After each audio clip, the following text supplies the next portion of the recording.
شیر علي صاحب ویلو نو زمونږ صدر صاحب ته میسیج وکړو چې د باجوړ چې کوم سپورټسمن ډیسیبل کسان دي هغو ته ووایه چې په 27 تاریخ باندې په قایم سټیډیم کې ټرایل دی او ځان راورسوئ. بس ما سره صرف زما یو ملګری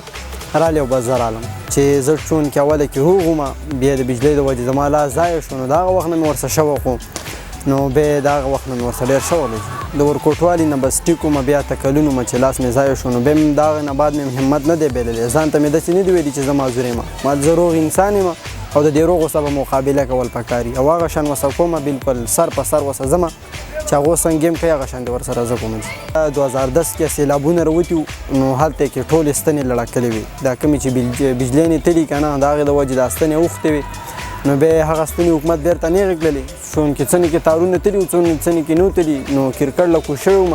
او د جمعې ورځ وه بس تار په پیچ باندې پروت هغه مې سر ټکولو بس د هغه د وجې یو کرنې راوکړو بس د هغه د وجې مې لاس ضایع شو. دغسې وه چې 6 میاشتې خو دغه شانتي ومه بلکې 4 کاله خو بالکل هیڅ نه کېدل خو چې کله بیا ټیک کېدو طرف ته لاړم نو 6مه میاشت مې وه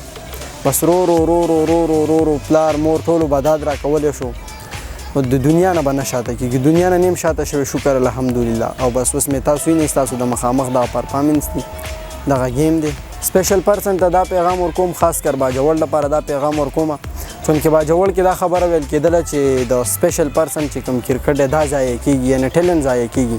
یاره جي دا ټیلنټ نه ضایع کېږي خو چې چا کې ټیلنټ وي ځان راوباسئ نو انشاءالله چې تاسو به هم دې مقام ته رارسېږئ د دې مقام نه به ښه مقام ته رسېږئ.